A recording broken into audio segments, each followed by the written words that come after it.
Hello everyone, this is Dr. Douglas Gilbert from EduPartners Co-op and Lone Tree Academics. It's my pleasure to present to this group on the success with international accreditations at our faculty development program and workshop at ISBR.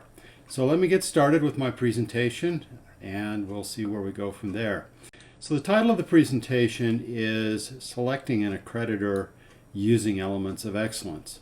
And what we'll get into is the fact that typically many institutions have more than one accreditor that they deal with, and how can we best position those selections to have the best collection of accreditors beyond the bare minimum. So some of the topics I'm going to talk about today, there are 5 areas. First of all, I just want to level set a little bit about why most of our institutions look to be accredited by one or more accreditors. Then I want to look at accreditation through a different lens, and that's going to be the lens of a restaurant and quality. Some of this will help us understand that why question about why we seek accreditation from a different perspective.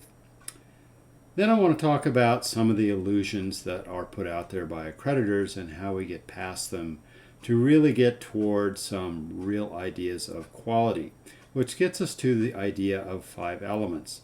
And these 5 elements are practices that I have identified through years of working with quality organizations globally that really leading and what we would call role model organizations and institutions of higher education have embedded as a key part of what they do.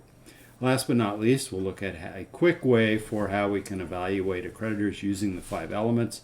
There will be more content on that coming on our Substack, and we'll talk about that toward the end of the presentation. So let's get on to the topic of why we seek accreditation. What's the reason for accreditation? And I would argue that based on my experience in working with dozens of institutions at this point in time in probably about 15 different countries, that there are 2 reasons. And they're these. The 2 most frequent reasons that I see is, number 1, and this is by far very important in many, many places in the world, is that accreditation is a license to operate. You simply cannot be a higher education institution operating without some type of basic accreditation. And I think that's true definitely in India, as things have evolved with NAC and some of the accreditors. It is true to probably 98% in the US, and it is increasingly becoming true in Europe with the European higher education area, which is, I believe, 45 countries that extends all the way into parts of Asia, actually, with some of the Central Asian republics. So that license to operate is very, very crucial, and we don't want to forget about that. But many institutions, and in particular programs of institutions, such as business schools and engineering schools, and in the U.S. we have certainly the human services side of things, seek to have accreditation for other reasons. And that's to have a market advantage, and mainly for recruiting of students. When we get to the end of the day, ultimately the reason that you can sell an additional accreditation to the leadership and management of a higher education institution or a department or program is it will help us recruit students. The market for students globally is very competitive.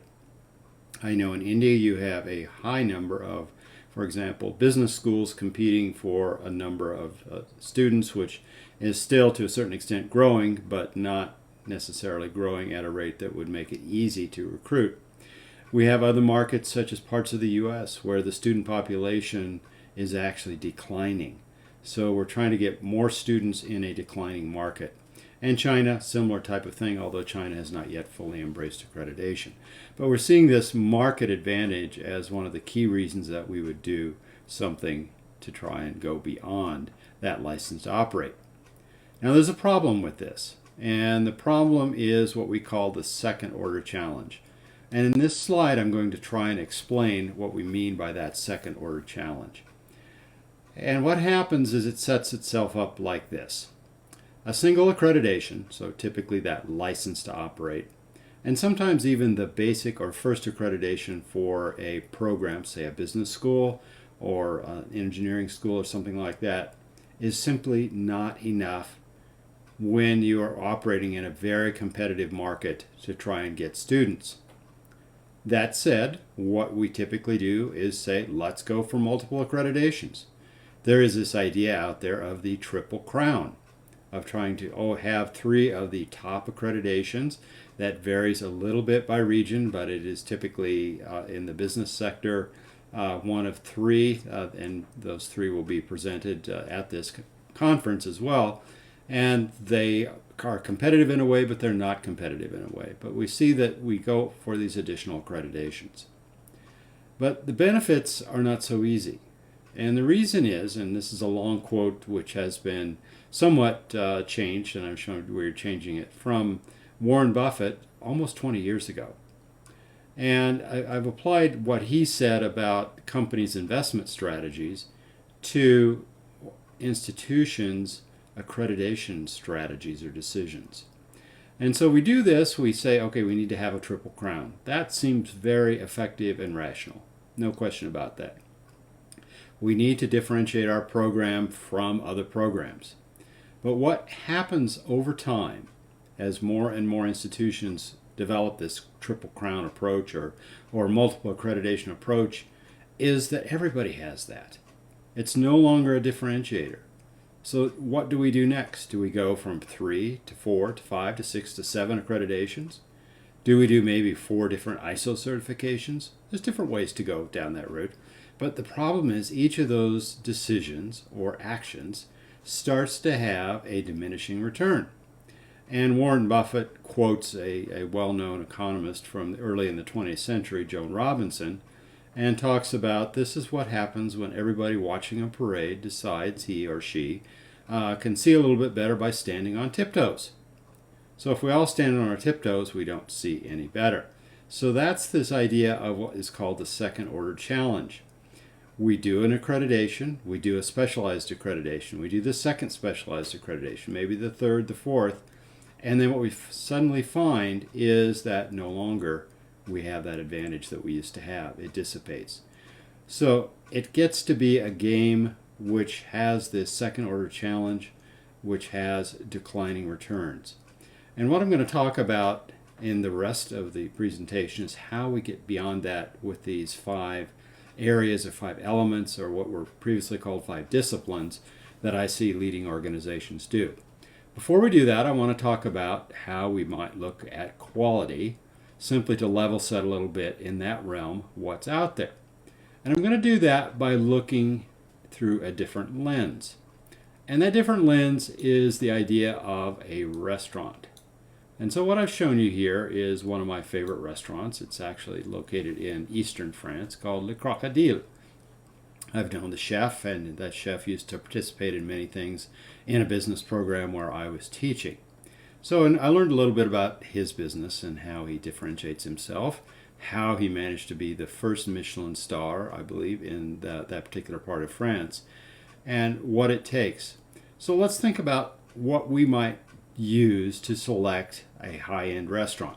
So I'm not thinking about being a student here, but let's think about we want to have a truly exceptional meal experience. So let's think first, is it on reputation? Okay, I told you about Le Crocodile. There's some other 1-star Michelins, 2-star Michelins, and occasionally a 3-star Michelin. But often the reputation comes down to a person. The chef, Gordon Ramsay, for example, in London. And this is actually an Indian chef in this case, since we're in India. So famous chefs, famous personalities, their reputations. Somehow they have a better way of managing the kitchen, managing the menu, managing the ambiance, the entirety of what we do. So that's reputational advantage. We see that in higher education as well. Some institutions operate off this idea of advantage based on reputation. But then there's also location, and this plays a large, significant factor in restaurant areas. This is an example of Quadras, which is a restaurant on Dean Street in the Soho area of London, a very trendy, interesting place in London. And to get into that, it's very difficult. You have to reserve in advance or be a club member if you want to be upstairs. But location is a very important part of theirs. So do we pick location? or do we just stay with reputation? Already we've now got two different criterias. Sometimes we just want to have a good time at the restaurant. So what we might do is pick something that's a fun place. And this looks more like the candy store at the end of the restaurant, but it is actually part of a restaurant. And do we want to just pick a higher education institution as a fun place? Actually, some students do. But is that really how we want to look at quality? Another one that we really love in higher education is saying that we perform research. And not just any research. It always and frequently has to have something modifying it. And sometimes that something is scientific research. So we are doing scientific research in social sciences. It's a very interesting concept. It doesn't work out real well. But would we pick a restaurant based on research? Well, we could. If it's got some kind of interesting health claims to it, that could be one way to look at it. And then there's another thing that we talk about, which is, hey, we are producing job-ready candidates as a part of what we do. Our program has students that graduate and are ready for the jobs that are out there on the market. And what's the problem with that? Well, the problem with that is that jobs that students take right after graduation may not be there in 3 or 4 years. So if we're preparing, for example, workers to bag pommes frites, or French fries as they're called in the US, or onion rings in the case of the left side there, is that even going to be done by a human in the future, or will that be done by a machine? So what's all this stuff about job ready? So what I would do, if you think you're confused about why you want to pick a restaurant, you're right. They have different reasons. There are different reasons that we would pick restaurants. And there's no one real criteria that defines a quality restaurant. A lot depends on what we hope to get out of it, what our situation is, and what's available on the market. And it's the same thing for accreditors. There is no one accreditor, I would argue, that has the corner on quality. Each accreditor offers something to the market, and figuring out what that is going to be our next challenge. And before I get to that, I want to talk about what are some of the quality illusions out there that we hear from accreditors. And these are a little bit kind of those false narratives where they try to say that they have a lock or a corner on the market and that there's something else altogether. And what are those areas? So there are, I would argue, 5 areas where accreditors try to claim that they have the absolute lock on the market and that they have the way of showing how to do things. One is making sure that you have the right types of inputs, and we'll talk about that in a moment. The other is that if you join our accrediting body and you're accredited by our accreditors, you will be a part of a very exclusive group of deans, provosts, you name it, whatever it is, who you would not get access to otherwise, because we have the reputation that no other accreditor has. There are some accreditors that will tell you they are student-centered and that they make sure that the students are taught effectively. Then there are those accreditors who talk about research, and often they have a modifier for scientific research that only they can provide. And then there's some accreditors that say that they focus on making sure that our students have job-ready skills. So let's look at these various illusion areas and talk about what is the reality. So first on inputs. Inputs typically in the accreditation world look at, do you have nice facilities? Do you have technology that creates a learning environment? And the idea is, if we have those, students will learn. The other thing that they often look at is, do we have all faculty that are credentialed from the best institutions on the planet and ranked and things like that. But the reality is, you can have all those things and the students still may not do very well. If there's no motivation or adaptability, the student may not perform well. But students can, in an adverse situation with less resources, high motivation, and very adaptable, outperform even the best institutions. We see this frequently in the United States, where we have a group of about 20 or so really high-end, exclusive institutions who turn out actually not that many graduates compared to the other state schools, who are actually not that much more qualified, if at all, from the others. So the idea of the inputs is certainly one. And similar to that is this idea of reputation. At a baseline, we might say that reputation from the government, in other words, the government approved us, therefore we're a good program, is certainly important. Other institutions, such as those 20 or so that I talked about in the U.S., will tell us that they've been around for a long period of time and that they are exclusively positioned because of that history to deliver a good program. But here's the problem. The reality is that education, higher education in particular, is rapidly evolving and adapting to new technologies and learning locales, which we call learningscapes in our co-op. That means that what we have done since maybe the 1600s, in the case of some of the institutions in the US, or the 1500s in some of the cases of the institutions in Europe, might not be relevant today. So we need to adapt dramatically. So some of the old language, the old approaches, just simply don't do it. So any accreditation that puts itself up based on reputation and being as a member of the club, think about that. Think about whether that club is going to be one that doesn't necessarily stay in business in the future. Then there are those accreditors that talk about they are student-centered. Well, the illusion is that if you entertain students in the classroom, that's teaching quality. That frequently is something that I saw in supervising faculty over the years. And then the other thing that we hear is, what's student satisfaction? What's that translate into? Quite often that students are happy with the transactions of learning, and somehow that is going to mean that they are successful. But the reality is different. A focus on happy transactions does not always generate meaningful educational transformation. It's much more complicated than simply an entertainment venue. So we need to do something else. What about these research-oriented institutions? And we see those across the board in the types of accrediting areas that I've worked in. So the idea is that we have really smart faculty who research and advance knowledge. And not only that, because of that research and because of publication in ranked journals, this is a quality. And an accreditor that requires all that, and being a research-oriented institution, somehow equates to quality. But the problem is that social phenomenon, particularly in social sciences and in the business area where I'm most active, simply don't tell us that mathematical models are going to help us solve most of the problems of the world. Social problems often are elusive to mathematical models, or I would almost say all the time.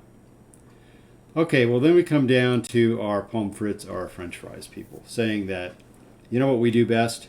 We have job-ready graduates. That's what our accreditation focuses on, so students will have good careers. And employers know best.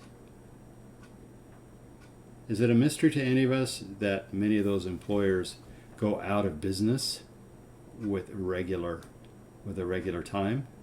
For example, the average life of a company is 35 years.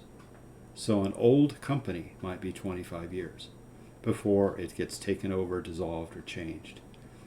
The other thing is that the half-life of knowledge in today's world is perhaps 5 years. So a student graduating today in 2024 should anticipate that half of what they have learned will be out of date by 2029. Think about that. Before we get to the next decade, half of our students' knowledge will be most likely outdated. So if we look at these in summary here, we can see that we have a number of things here, and I will leave this in the deck of the presentation so that you can see this. Now let's move on to those 5 elements. As I mentioned earlier in my presentation, the 5 elements are based on what I have termed 5 practices that I see leading organizations do. These are not 5 magic recipes. They're really approaches to running an institution or an organization that we see. So the idea of the 5 elements is that they are embedded practices and they represent what highly effective performance or excellence organizations do in the world. And I've gained this knowledge from working with a number of different performance excellence groups, including the Malcolm Baldrige National Quality Award in the U.S. So let's look at what are the 5. There are, let me go around the circle, starting with the green on the left, which is an idea of stakeholder focus. You notice this does not say customer focus. It says stakeholder focus, and I will elaborate on that in a moment. There then needs to be a certain degree of process around strategic focus, and this is a little bit different than we sometimes see in higher education and what accreditors often look for, which is strategies. And so when we're evaluating accreditors, we want to evaluate whether they have criteria and ideas that are going to create this strategic focus in a meaningful way. A process focus. Now, process-based management is well known and has been brought to a high level of maturity in the world of business. And certainly we can see this in institutions of higher education. India has one of the premier process-based management systems in the Tata management system, and it's something that definitely produces results wherever they go. The next area is what we call change navigation. We intentionally don't call this change management because managing change would assume that you could manage the environment around you. And that's a pretty tall task and likely not possible. The last part is that there is some type of disciplined improvement process that takes place within an organization. So how we use these 5 elements, just to kind of zoom out for a quick remark on this, is we will look at the standards and criteria, as they're often called, of any accrediting body that you want to look at, and look at, do they actually emphasize these things in a meaningful fashion. And as I mentioned earlier in my talk, I will give you just a preview of a later presentation that I will be providing again on YouTube. So I encourage you to sign up for our communications that talks about how we can evaluate these types of things. And what I'll do is I'll take 2 or 3 accreditors and go through their standards and criteria and say, they don't have much stakeholder focus, or hey, that's a very strong stakeholder focus. Based on that, just to show you how to do that, and I'll show you a methodology that we use for that. So let's look at a little bit deeper level at these 5 elements. So the first one I mentioned is a stakeholder focus, and it's a lot more than student satisfaction. Sometimes we stop at that level, and that's really not appropriate. So 3 areas that we talk about here. One is that we focus on students, and that come over here. We focus on students, but also on faculty and staff, because they are a very important part, and strategy. So when we focus on students, it's not just on the students sitting in the classroom or joining us in an online classroom if we don't have a physical classroom, but it's really what we have to put together in terms of partnerships and resources to provide an adequate student experience and an exceptional student experience in best case. And we want to measure that. So we actually want to have student and stakeholder results. Sometimes this ends with the idea of assessment of learning outcomes. My idea is it shouldn't end there, it should go farther. And also results in our society. And increasingly we see organizations in higher education which get this and understand that they have to look to societal resources. Faculty and staff, not only faculty but also staff, the support staff are very, very important. Faculty don't do it all in modern higher education. We have to have highly trained, motivated, and skilled staff to work with students, not just at registering them, but helping them walk through and work through the learning journey. And then we have results that relate to how well we're doing with our faculty and staff. Strategy also has to reflect that stakeholder focus. We have to have objectives which align with and focus on our key stakeholders. If our only objective is, for example, job-ready graduates, that is a very weak objective. That does certainly assist students, at least in the short term, as I've mentioned, And it may relate to some interactions that we've had with outside partnerships to build that idea of what should be in the curriculum. But it's not enough, because higher education is called upon to do a lot more. And so what we look for there in terms of strategy is, how are we leading the organization? Are we leading the organization not only to produce results with students in society, but also to provide an example to various parts of society through our interactions? So we have to go beyond this idea of students as customers. That's a weak idea. It's one that I hope that we can quickly forget about, although I know that's not going to happen. And the reason I say that that is something to go beyond is really two things. First of all, student interactions start to be seen as transactional events. So, was the student happy with that? Would the student recommend us based on the latest purchase of a textbook, just to take an absurd example? That's one part. And the other part, which is even more complicated and something to think about, is students aren't just customers. They are, in a way, a customer. But they are also the raw materials, if you want to take that analogy. They get put into a learning process, and they are also the result, so the output of a learning process. So it's simply to say that student transactions and student satisfaction based on those transactions is adequate is clearly not enough. So we need to see accreditors that understand and get that and are able to put that in place. And one way that I find many organizations are able to do this is to use something which is something like a balanced approach to results. This is something that's been around for a good 20 years, which is called the Scandian Navigator. I've taken the original approach here. It's used in several variations and very successfully in the Scandinavian area. But the idea is that you divide up your results into 5 different areas. Of course, you have to be financially solvent. We live in capitalist societies where financial results are an important part and an essential part of staying in business and surviving. So, I mean, that's a given. We have to do that. So those things we do. But they reflect yesterday. We need to have some customer focus and some process focus and a human focus. So this kind of differentiates the different types of groups. I do this a little bit differently when I work with higher education institutions. But the other part is, are we renewing ourselves? Are we developing it? And I would look, for example, if a higher education accreditor was pushing its customers, so basically its accredited institutions, toward a balanced approach to looking at their results. If they're not, if there's no emphasis on result other than maybe financial viability, which is what we sometimes see, that's too weak. That's not enough. So we need to do more than that.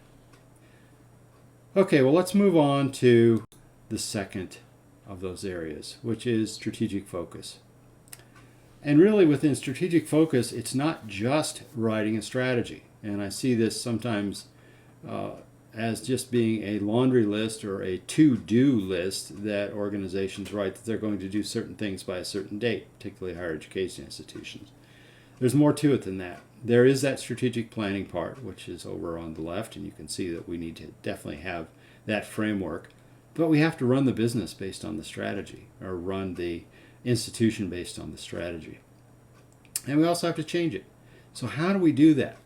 And what I would look for is if any accreditor actually has a way to look at how we do that. Now, here's an example that I have implemented actually with some higher education institutions where it was called for by one of the accreditors, not explicitly, but certainly they saw it and they recognized that it was helpful. And this is a process that's been refined through a number of Baldrige winners, but it's a 3-part meeting process. So we focus on this idea of running the business. So this is the first Tuesday. It's simply the frequency of the meeting. The production meeting, which is really the basically looking at the key different narratives and things that we're doing, and then decide, plan, and act, or DPA as this institution called it, and what that is simply planning for the future with projects. So by separating out these 3 parts of how we develop, implement, and operate to a strategy, you can see that we have created now something which allows us to move forward in a very sensible way. So that's the types of things we look for. Now, does an accrediting body push for that? Often not. Often the only thing that we will see in standards and criteria is something about having a strategy. And by the way, that the strategy dictates that there are adequate inputs, and we looked at that as one of the lowest levels out there. Okay, well, let's talk about process focus. So process focus is a little more complicated than sometimes we think about. And what we want to look at is really three levels on this. The first of all is work processes, work systems, sorry. And this is a kind of a overarching idea without the stepwise or step-by-step idea of a business process. So kind of how are we organized generally, and putting together things which are the people behind it, the processes that are used in technology to achieve the objectives of the organization. And what I typically do is when I work with institutions and with companies is we boil this down to usually about 2, maybe 3 different things. My question for accreditors is, do they even get this? The other is, do we have work processes, which could be called business processes in some world? And these are more sequential ideas of linked activities and things like that with producing value for a customer. And the last are activities. So if we have to put all 3 of these things together in a unified idea, we then see that we're able to enable stakeholder excellence in that case. I talked earlier about change navigation. Now, what is change navigation? Well, change navigation is not change management. Change navigation is about understanding that change is taking place. A lot of it takes place outside of what we can do, and we have to navigate our way through it. So here's the analogy for that. The analogy is that, are we able to steer the boat down a flowing river? If we take a change management idea, we would somehow have to manage the river so that it would be absolutely perfect so that we could navigate as we pleased to move down that river. If we take a navigation approach, it is we have to get the boat down the river without damaging it, without running aground, to get to our end state or our destination. So to do that is navigation, not management. So the whole idea of change management is simply built on a false premise. 3 different parts of how we typically see leading organizations navigate change, or they prepare for it, they're ready for it.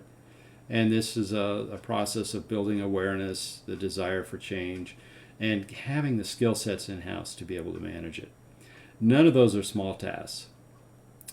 If I go to another business seminar, and I'll be going to some over the next few weeks, and I hear something like, for example, change is now at a pace that we've never seen it before. I imagine we're going to hear that in this seminar as well. I sometimes push back on that because historically I can show that that's not the case. But what we need to do instead of saying that is, how are we preparing for change? Are we building awareness of what are the key elements of change in the market which may impact us? Or are we just saying there's a lot of change without getting any more granular? Do we build a desire for change? Higher education is notorious for believing it does not need to change. It does. And are we building readiness skills, the ability to work through the change? Then we get into the idea of navigating change, and how are we navigating change?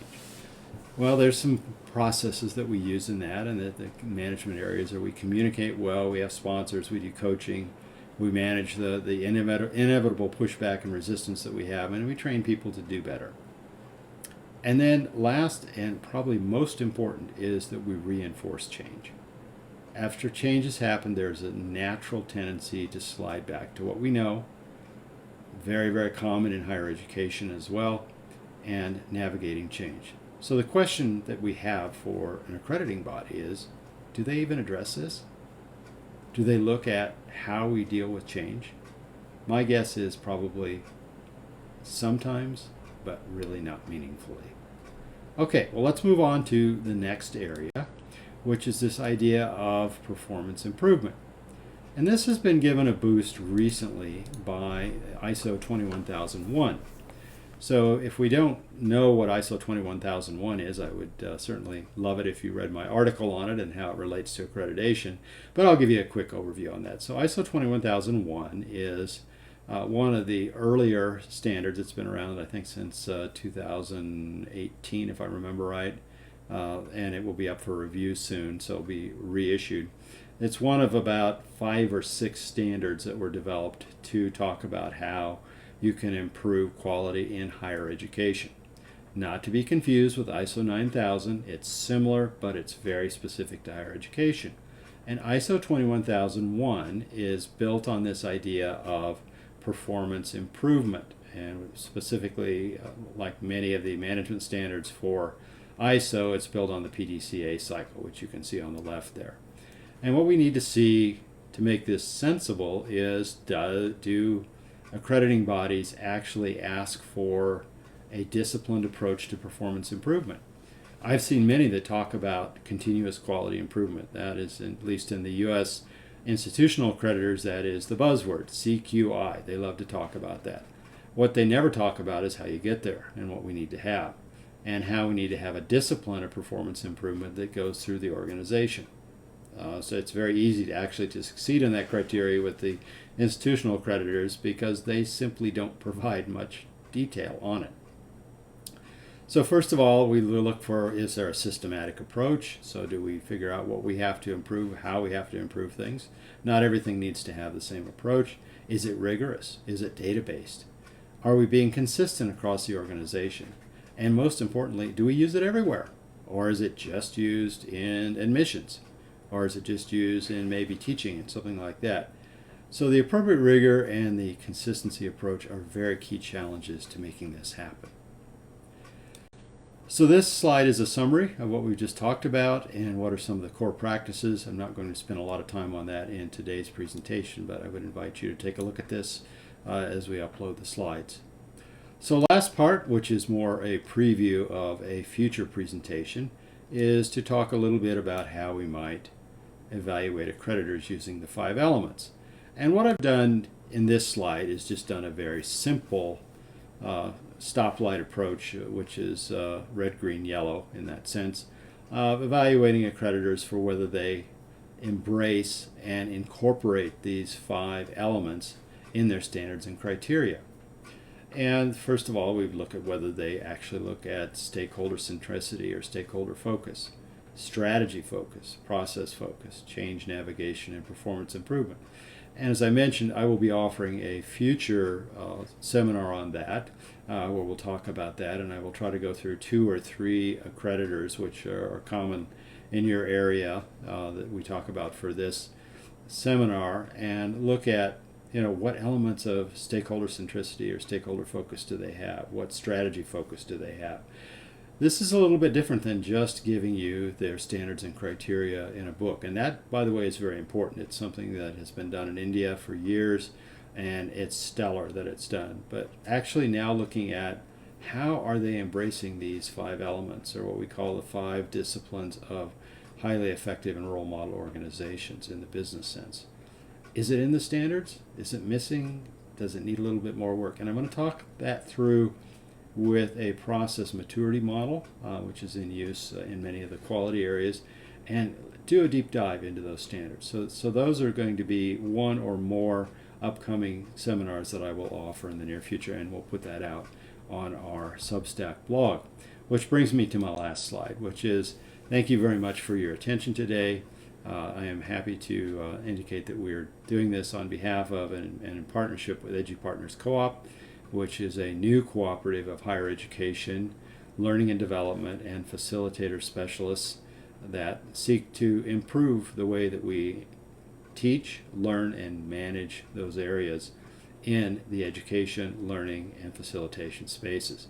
And if you want to know a little bit more about us, we have a Substack, which will be featuring a little bit of this presentation as well, a summary of this presentation, as well as some other topics on about an every other week basis. We try not to overburden people.